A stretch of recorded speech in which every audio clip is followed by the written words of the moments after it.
Hello दोस्तों, कैसे हैं आप। आजकल हम क्लास 12th फिजिक्स का 7th चैप्टर कर रहे हैं और आज का हमारा टॉपिक है प्रेरक पर प्रयुक्त एसी वोल्टता, जिसे इंग्लिश में AC in a pure inductor भी कहेंगे।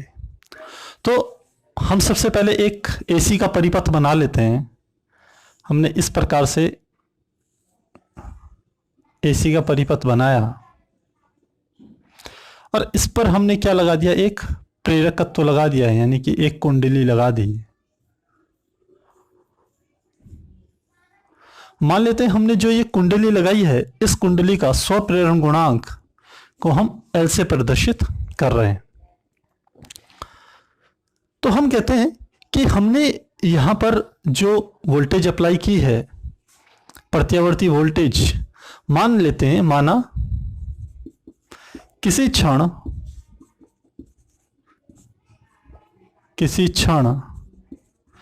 परिपथ में, माना किसी क्षण परिपथ में जो एसी वोल्टेज है, वोल्टेज का मान हम इस समीकरण से दे सकते हैं। माना किसी क्षण है V बराबर V0 साइन ओमेगा टी। मान लेते हैं ये समीकरण 1 है, बिल्कुल पहले की तरह। अब हम कहते हैं कि जब वोल्टेज, इतनी वोल्टेज हमने अप्लाई करी, तो इस परिपथ में एक धारा भी वही होगी। जब परिपथ में एक धारा प्रवाहित होगी तो हम कहेंगे, क्योंकि अब इस परिपथ में कहीं पर भी कोई प्रतिरोध नहीं है। वैसे हम कहें तो ये जो हमारी कुंडली बनी हुई है, यह किसी चालक तार को ही इस प्रकार से घुमा करके इसके फेरे करे जाएं तो इसी से कुंडली का निर्माण होता है। तो निश्चित रूप से इस कुंडली का प्रतिरोध भी जरूर होगा, लेकिन हम यहां प्रतिरोध को शून्य मान लेते हैं। हम कहते हैं इस कुंडली का कोई प्रतिरोध नहीं है। इसका अर्थ है इस पूरे का पूरे परिपथ में जो धारा को केवल नियंत्रित कर सकता है, वह केवल क्या है, यह कुंडली का प्रेरकत्व ही है जो धारा को नियंत्रित करेगा, और कोई भी, हम कह सकते हैं, अवयव नहीं है जो धारा को प्रभावित करे। तो हम कहते हैं कि इस परिपथ में यदि हम दोबारा से किरचॉफ का द्वितीय नियम लगाएं तो हम कहते हैं परिपथ में किरचॉफ के द्वितीय नियम से, द्वितीय नियम जिसे हम कहते हैं बंद पाश का नियम, बंद पाश का नियम लगाने पर, तो जैसे हमने पीछे किया था, आप जानते हैं किरचॉफ का द्वितीय नियम कहता है किसी परिपथ में बहने वाली धारा और संगत प्रतिरोधों के गुणनफलों का बीजगणितीय योग, यानी कि समेशन IR बराबर होता है उस परिपथ में उपस्थित संपूर्ण विद्युत वाहक बलों के बीजगणितीय योग के बराबर होता है। तो समेशन IR बराबर होता है समेशन E के। अब हम देखें इस परिपथ में कहीं पर भी कोई प्रतिरोध नहीं है, हमने प्रतिरोध को पहले शून्य मान लिया है। तो इसका अर्थ है क्योंकि परिपथ में कोई प्रतिरोध ही नहीं है, तो ये वाला जो पक्ष है ये तो हमारा शून्य आ गया। अब हम कहें कि इस बंद पाश में जो कुल मिलाकर के जो वोल्टेज है, वो एक तो यह प्रत्यावर्ती वोल्टेज है जिसे हम कहेंगे V, द्वितीय नियम लगाएं तो एक तो हमारी जो वोल्टेज आ गई, ये इसका मान आ गया V, और दूसरी जो वोल्टेज होगी वह वोल्टेज होगी, हमने पिछले चैप्टर में पढ़ा था विद्युत चुंबकीय प्रेरण में, कि जब किसी कुंडली से बद्ध चुंबकीय फ्लक्स में परिवर्तन होता है तो कुंडली में एक प्रेरित विद्युत वाहक बल और परिणाम स्वरूप एक प्रेरित धारा उत्पन्न हो जाती है। अब हम उसको यहां पर अप्लाई करते हैं तो समझते हैं क्या होता है। अब देखिए, जब ये कुंडली है और ये है हमारी प्रत्यावर्ती धारा, और हमने कहा प्रत्यावर्ती धारा है, तो यह प्रत्यावर्ती धारा एक सेकंड में ही कई बार इसका मान 0 से अपने अधिकतम मान तक, फिर अधिकतम मान से 0 तक पहुंच जाएगा। अर्थात कई बार इसका मान तेजी से परिवर्तित हो रहा है। और हम जानते हैं यदि किसी परिपथ में कोई धारा प्रवाहित हो रही है तो उस धारा के चारों तरफ एक चुंबकीय क्षेत्र उत्पन्न हो जाता है, और यह जो चुंबकीय क्षेत्र उत्पन्न होता है, यह चुंबकीय क्षेत्र धारा में परिवर्तन के कारण चुंबकीय क्षेत्र में भी परिवर्तन होता है। तो जब इस कुंडली से धारा प्रवाहित होगी और धारा में परिवर्तन होगा तो क्या होगा, इस कुंडली में जो चुंबकीय क्षेत्र होगा धारा प्रवाहित होने के कारण, तो धारा प्रवाहित जो हो रही है जब उसमें परिवर्तन होगा तो उस चुंबकीय क्षेत्र में भी परिवर्तन होगा।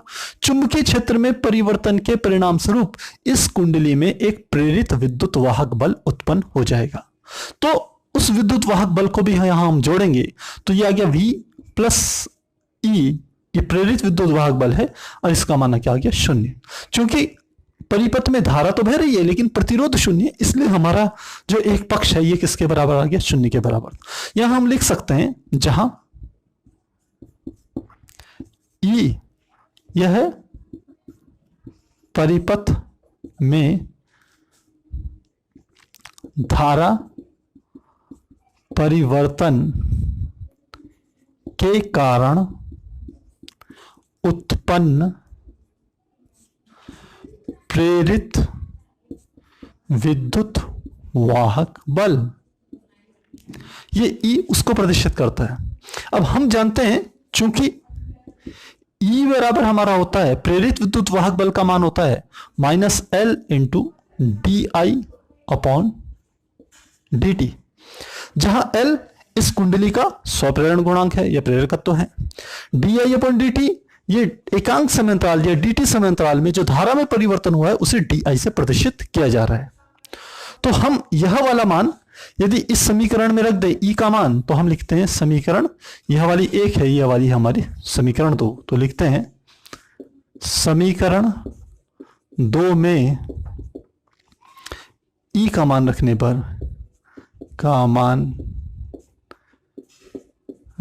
पर तो रखेंगे तो क्या आ जाएगा, यह आ जाएगा V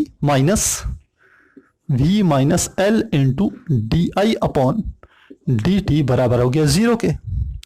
तो हम DI अपॉन dt को दूसरी तरफ ले जाएं तो ये हो जाएगा V बराबर, माइनस का इधर जाके प्लस का हो जाएगा, L into DI upon dt के बराबर हो जाएगा। L को बराबर के इधर ले जाएं तो ये हो जाएगा V अपॉन L बराबर हो जाएगा DI अपॉन dt। तो हम इसको ऐसे भी लिख सकते हैं, dt की यदि यहां गुणा कर दी जाए तो ये आ जाएगा V upon L into dt बराबर किसके आ गया, DI के बराबर। यदि हम पक्षांतर कर दें, DI को उधर ले आए, V अपॉन L dt को उधर ले आए तो कोई फर्क नहीं पड़ेगा, आप जानते हैं। तो हम लिख सकते हैं इस समीकरण को DI बराबर V upon L into dt। अब यदि हम समीकरण 1 से V का मान यहां पर रख दें तो हम लिखते हैं समीकरण 1 से V का मान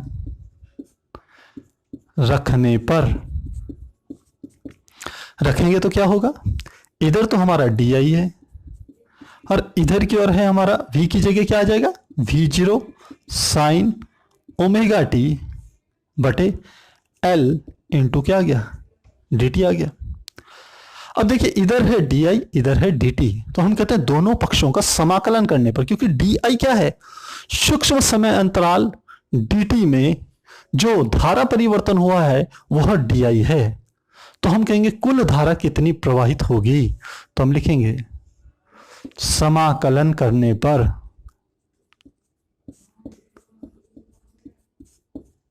जब समाकलन करेंगे तो इधर की ओर आ जाएगा, ये हो जाएगा DI और इधर समाकलन आ जाएगा V0L into sine omega t into dt के। हमने आपको पहले भी बताया था कि d के बाद जो पद है, जैसे यहां t है, केवल वही चर है वही बदलेगा, बाकी सारे पद नियत या कांस्टेंट माने जाएंगे। तो दाएं पक्ष में V0 upon L into sine omega t में केवल साइन ओमेगा t ही चर रहेगा, V0 अपॉन L समाकलन के निशान से बाहर आ जाएगा।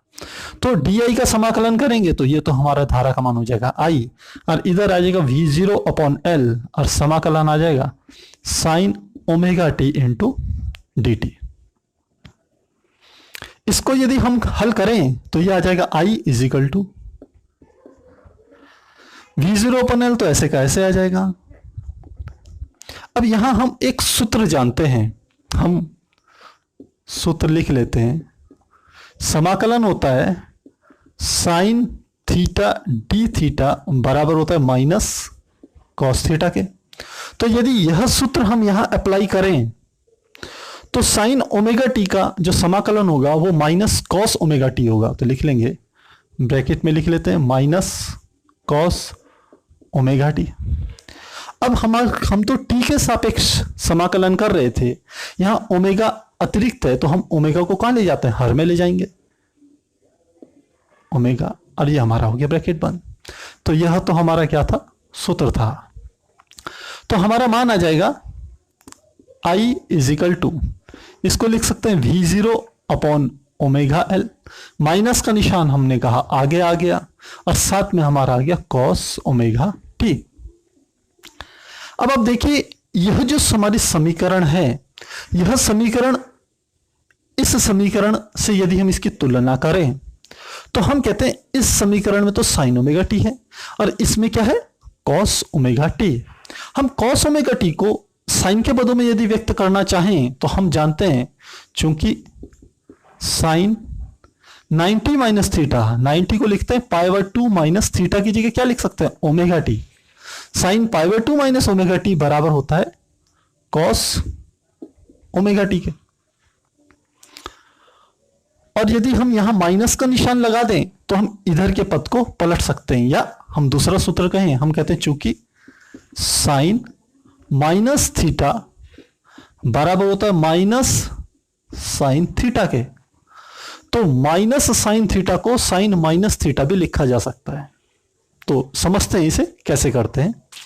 पहले सबसे पहले इस वाले में हम केवल ये वाला फार्मूला लगाएं तो ये आ जाएगा हमारा I बराबर माइनस का माइनस आ गया, V0 अपॉन ओमेगा एल आ गया, और कॉस ओमेगा टी की जगह क्या आ जाएगा, sine pi by 2 minus omega T. तो लिख लेते हैं sine pi by 2 minus omega T, ये आ गया।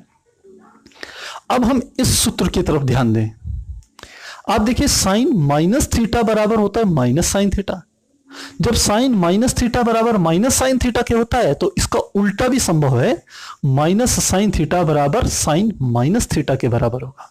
इसका अर्थ है कि हम यहां से इस माइनस के निशान को जब अंदर ले जाएंगे इसमें, तो जो पाई बाय 2 है जो धन का है वो ऋण का हो जाएगा, और ये जो ओमेगा टी माइनस का है ये क्या हो जाएगा, प्लस का हो जाएगा। तो थोड़ा इसको एक स्टेप बढ़ा के यदि लिखें तो हम लिख सकते हैं V0 अपॉन ओमेगा एल।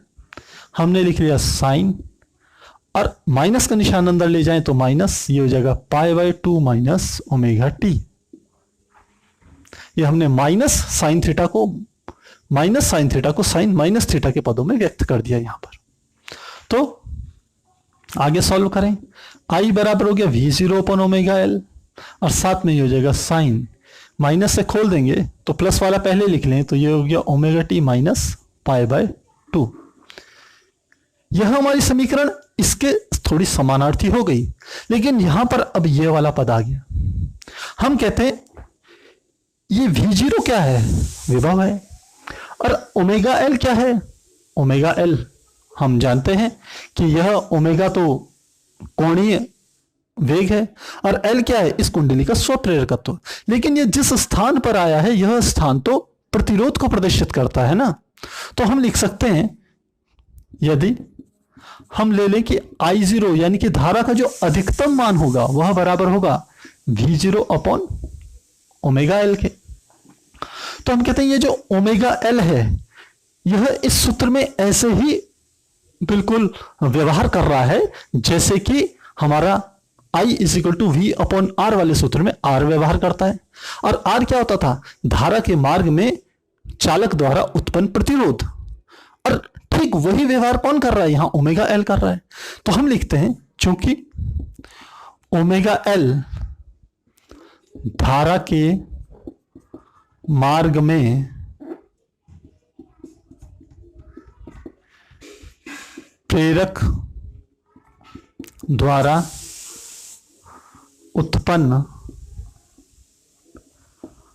अवरोध को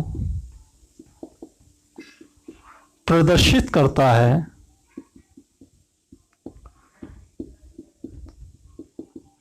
तथा इसे इसे ही प्रेरकीय प्रतिघात कहते हैं, इसे ही प्रेरकीय प्रतिघात, जिसे हम कहते हैं एक्सेल कहते हैं।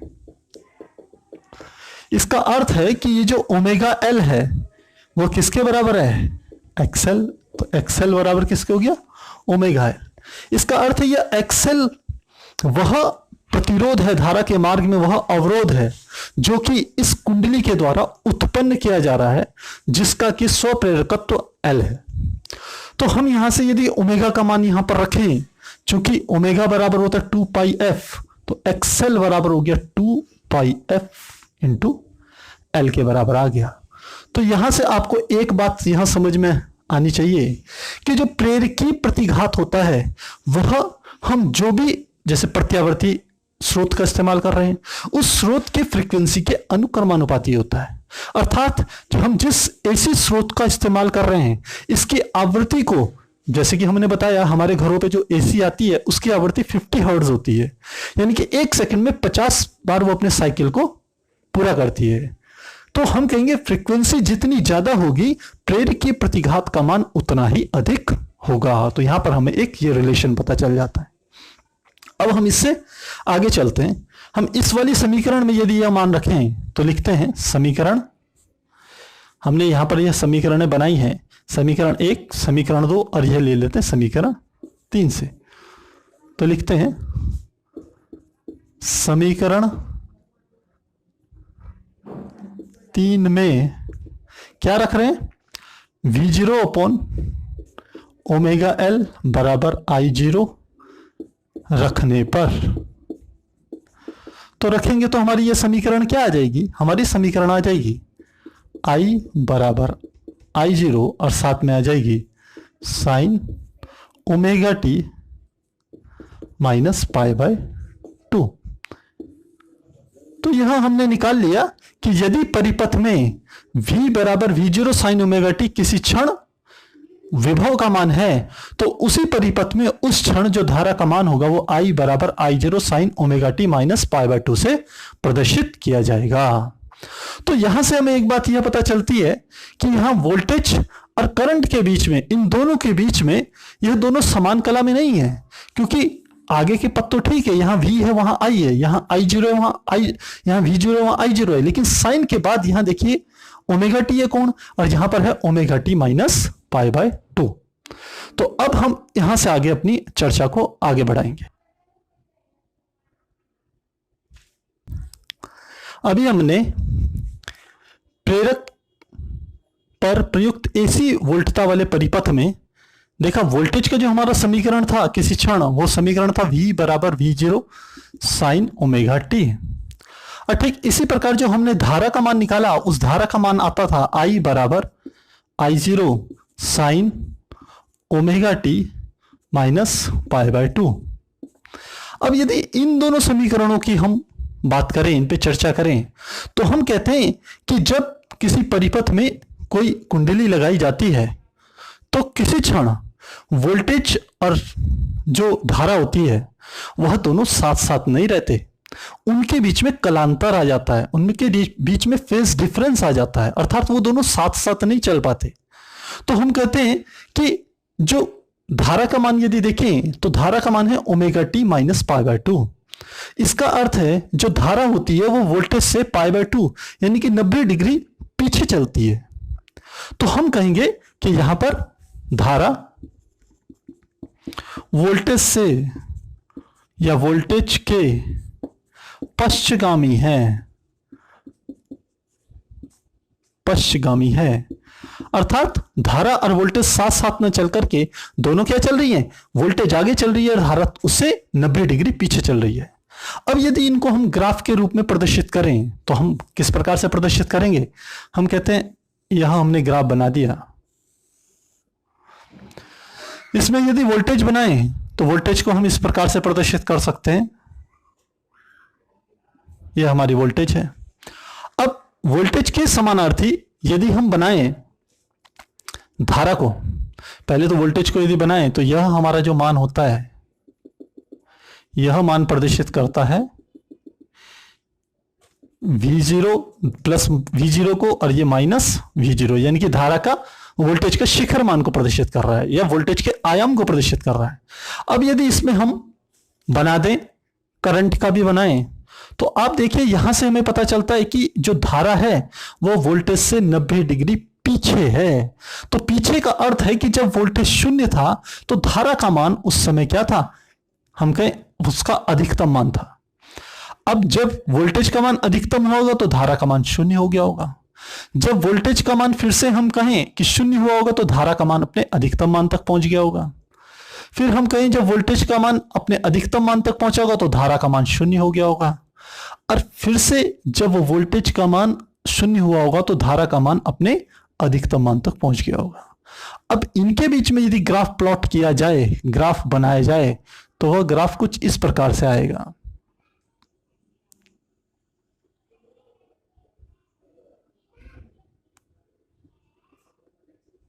इन बिंदुओं को मिलाते हुए यदि ग्राफ बनाएं तो ये ग्राफ हमारा इस प्रकार से आता है।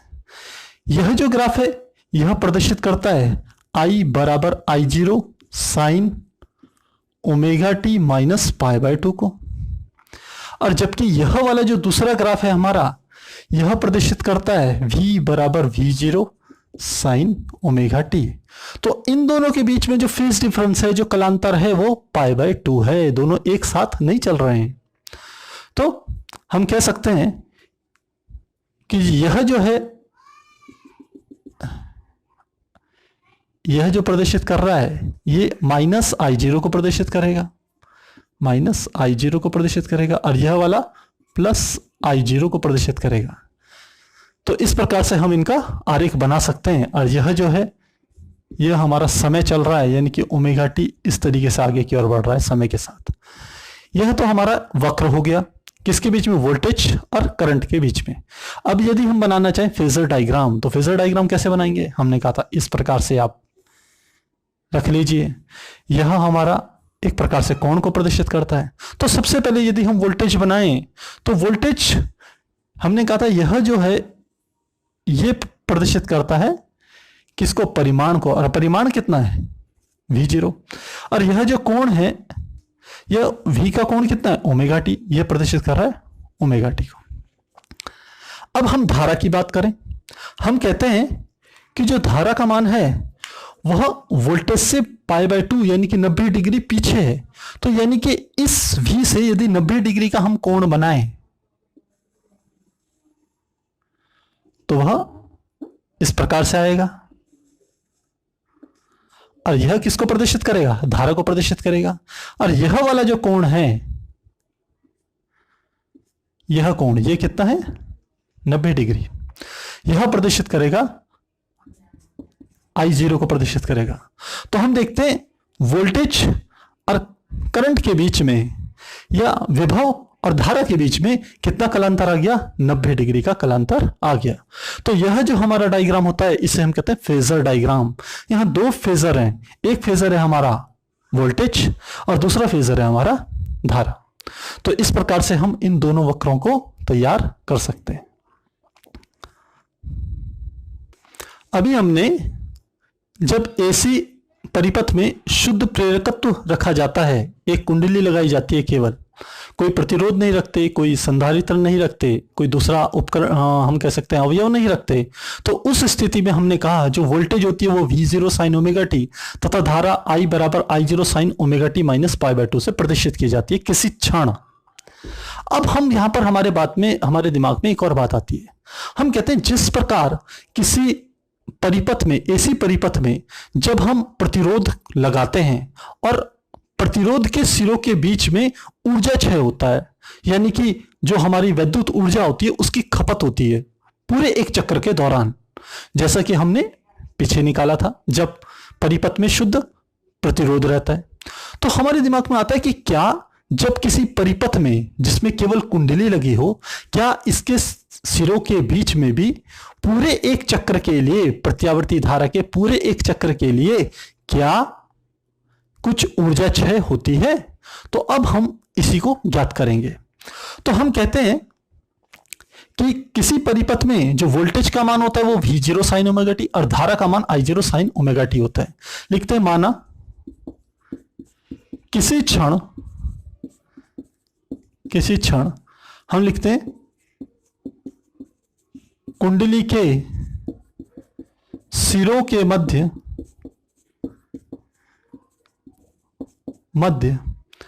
जो ऊर्जा क्षय या शक्ति क्षय जो कहते हैं, ऊर्जा क्षय को हम प्रदर्शित करते हैं पावर से P इजिकल टू, और हमने पीछे सूत्र इस्तेमाल किया था P equal to I square R, और हम दूसरा सूत्र हमारे पास होता है P equal to V into I. आप जानते हैं पावर के हमारे पास जो सूत्र होते हैं वो एक तो पावर का फॉर्मूला होता है V equal to I R, P equal to V into I, यह सूत्र होता है। इसी सूत्र में यदि V बराबर आई आर रख दिया जाए, जैसा हम जानते हैं ओम के नियम से V बराबर होता है आई आर, तो यही सूत्र हमारा क्या हो जाएगा आई स्क्वायर आर। तो जब हमने परिपथ में शुद्ध प्रतिरोध लिया था तो हमने क्या लिया था, प्रतिरोध वाला फार्मूला ले लिया था जिसमें आर प्रतिरोध था। लेकिन इस परिपथ में क्योंकि प्रतिरोध तो है ही नहीं, तो इसलिए हम आई स्क्वायर आर वाला फार्मूला नहीं उपयोग में लाएंगे। यहां हम वैद्युत ऊर्जा का, वैद्युत शक्ति का जो स्टैंडर्ड फार्मूला है P equal to V into I, हम उसका उपयोग करेंगे। तो हम कहते हैं, मान लेते हैं कुंडली के सिरों के बीच किसी क्षण जो शक्ति व्यय है, ऊर्जा व्यय कह लीजिए या शक्ति व्यय कह लीजिए, के मध्य, इसको शक्ति क्षय का लेते हैं, शक्ति क्षय बराबर है V इंटू आई। अब V तथा I का मान यदि हम समीकरण 1 तथा समीकरण 2 से लिखें तो लिखते हैं समीकरण 1 व 2 से V तथा I के मान रखने पर, जब मान रखेंगे तो क्या आ जाएगा, P इजिकल टू हमारा आ जाएगा, या इसको इधर ही की ओर लिख लेते हैं, यह आ जाएगा P इजिकल टू आ जाएगा V की जगह V0 sine omega T, V0 sine omega T into I की जगह I0 sine omega T minus pi by 2। और आप जानते हैं इस साइन, चूंकि हम लिखते हैं sine omega T minus pi by 2, यह जो हमारा मान आया था वो आया था माइनस कॉस ओमेगा टी के बराबर था। इसी मान को हमने इस रूप में परिवर्तित किया था, तो अब हम इसी मान को sine omega T minus pi by 2 की जगह माइनस कॉस ओमेगा टी रख रहे हैं, तो रखते हैं, तो यह आ जाएगा P बराबर V0 तो हमारा है ही, I0 को भी इसके पास रख लिया हमने, साथ में लिख लिया साइन ओमेगा टी, और इस पूरे की जगह यदि हम लिख लें माइनस कॉस ओमेगा टी, तो माइनस का निशान आ गया बाहर, ये हो गया V0 I0, साथ में हो गया sine omega T into cos omega T. अब यह हमारा पावर का फॉर्मूला आ गया किसी क्षण। अब हम जानते हैं, चूंकि हमारे पास एक सूत्र होता है साइन 2 थीटा बराबर होता है 2 sine theta into cos theta के बराबर होता है। तो यदि हम साइन थीटा कॉस थीटा का मान निकालें, ये sine theta into cos theta का मान निकालें, तो ये आ जाएगा साइन 2 थीटा, और ये वाला 2 कहां चले आएगा, इसके नीचे। तो हम साइन थीटा कॉस थीटा को साइन 2 थीटा अपॉन 2 भी लिख सकते हैं। तो इस सूत्र का उपयोग यहां पर करेंगे, यहां साइन थीटा की जगह ओमेगा टी और कॉस थीटा की जगह कॉस ओमेगा टी। तो हम फार्मूला यूज करेंगे P equal to minus V0 into I0, और इस पूरे की जगह लिख लेंगे साइन 2, और थीटा की जगह क्या है omega T, sine 2 omega T upon क्या आ गया 2। तो इसको इस प्रकार से लिख सकते हैं minus V0 into I0 upon हमारा आ गया 2, और साथ में आ गया हमारा साइन 2 इंटू ओमेगा टी। ये हमारा किसका फार्मूला हो गया, पावर का फार्मूला हो गया। अब यह तो कब था, हम कहते हैं किसी क्षण की बात कर रहे हैं हम। अब यदि हम कहें कि हम पूरे एक चक्र के लिए देखना चाह रहे हैं कि शक्ति व्यय कितना है, तो हम लिखते हैं पूरे एक चक्र के लिए माध्य शक्ति व्यय, यानी कि पूरे एक चक्र के लिए माध्य शक्ति व्यय हम ज्ञात करेंगे तो उसे इस प्रकार से लिख सकते हैं। P की जगह लिख लेंगे, जब माध्य निकालते हैं तो चाहे इसको बार के रूप में लिखें और हम इसको ऐसे माध्य भी लिख लेते हैं, बराबर हो जाएगा। हम कहते हैं इस पूरे पद का माध्य निकालना है, तो किस पद का माध्य निकालना है? Minus V0 into I0, V0 into I0 upon 2 और साथ में है sine 2 omega T, sine 2 omega T, और इस पूरे पद का क्या निकाल रहे हैं हम? माध्य निकाल रहे हैं। अब यह जो पीछे वाला पद है यह दो बातों पर निर्भर कर रहा है, एक V0 I0 अपॉन 2 और दूसरा साइन 2 ओमेगा टी। देखिए V0 क्या है? वोल्टेज का शिखर मान, तो शिखर मान का माध्य निकालेंगे तो शिखर मान ही आएगा। दूसरा है I0, I0 है धारा का शिखर मान या धारा का आयाम, तो धारा का जो शिखर मान होगा उसका माध्य निकालेंगे तो वह भी धारा का शिखर मान ही आएगी। और 2 का माध्य निकालेंगे, ये तो संख्या है, इसका माध्य इतना ही आएगा। इसका अर्थ है आगे के पद का माध्य तो इतना का इतना ही निकलेगा, हमें पीछे का माध्य निकालना है। तो हम लिखते हैं P माध्य बराबर आ गया माइनस V0 I0 अपॉन 2, ये पद तो ऐसा आ गया। हमें किसका पद निकालना है? मान निकालना है साइन 2 ओमेगा टी का माध्य, यह निकालना है।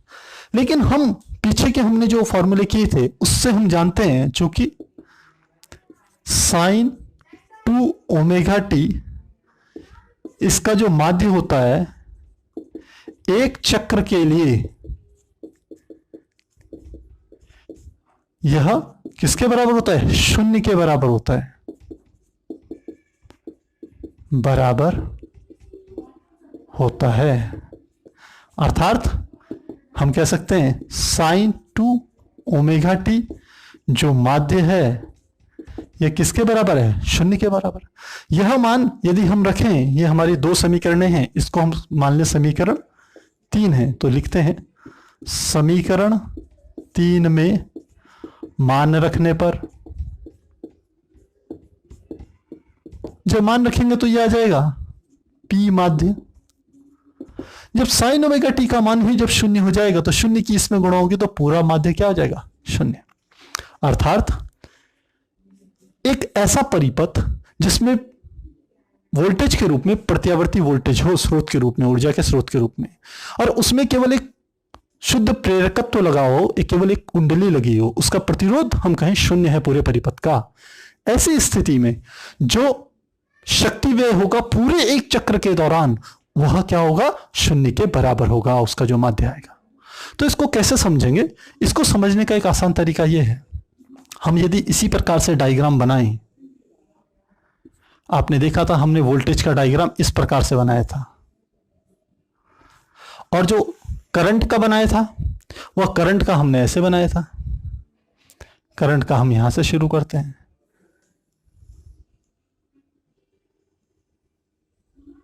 इस प्रकार से बनाया था हमने करंट का, ये थोड़ा ज्यादा नीचे हो गया है, ऐसे बना देते हैं इसको। यह हमारा प्रदर्शित करता था किसको? करंट को, और यह हमारा प्रदर्शित करता था किसको? प्रदर्शित करता था ये वोल्टेज को प्रदर्शित करता था। हम कहते हैं इसके यदि 4 हिस्से कर लें, पहला हिस्सा, दूसरा हिस्सा, तीसरा हिस्सा, चौथा हिस्सा, पूरे एक चक्र में शक्ति व्यय निकाला है ना हमने, तो हम कहते हैं पहले आधे हिस्से के लिए जो ये कुंडली होती है यह बाहर से आने वाली विद्युत ऊर्जा को अवशोषित करती है, यानी कि ऊर्जा अवशोषित करती है, ऊर्जा अवशोषित करती है पहले चक्र के लिए, पहले आधे हिस्से के लिए। तो यानी कि कितने के लिए? केवल π/2 समय अंतराल के लिए। अगले हिस्से के लिए यह ऊर्जा को उत्सर्जित करती है, जितनी ऊर्जा पहले हिस्से में लेती है उतनी ऊर्जा ये क्या कर लेती है? ऊर्जा उत्सर्जित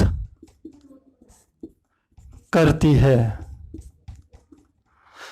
कितने समय अंतराल के लिए? वो भी π/2 के लिए। फिर तीसरे आधे चक्र की यदि बात करें इस हिस्से में, इसमें फिर से ये क्या करती है, कुंडली ऊर्जा अवशोषित करती है। फिर से π/2 समयांतराल के लिए। और फिर चौथे हिस्से में यह क्या कर लेती है, ऊर्जा उत्सर्जित करती है, उत्सर्जित करती है। किसके लिए, π/2 के लिए।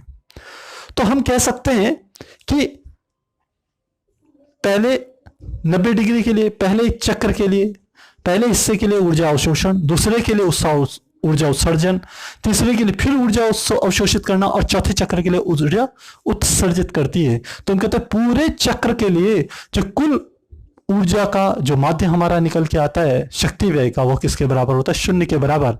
अर्थात कुंडली पूरे एक चक्र में कुछ भी ऊर्जा को अवशोषित नहीं करती, कोई ऊर्जा व्यय नहीं होता कुंडली में, जो शक्ति व्यय हम कह सकते हैं उसके सिरों के बीच में। तो इस प्रकार से हम इस डेरिवेशन को कर सकते हैं। तो दोस्तों, आज हमने जो भी कुछ समझा, जो भी कुछ पढ़ा, मुझे पूरी विश्वास है कि आपको ये जरूर समझ में आया होगा। यदि फिर भी कहीं आपके कोई डाउट्स रह जाते हैं तो आप कमेंट बॉक्स में जरूर लिखिएगा, और मिलते हैं नेक्स्ट अपनी क्लास में। तब तक के लिए गुड बाय।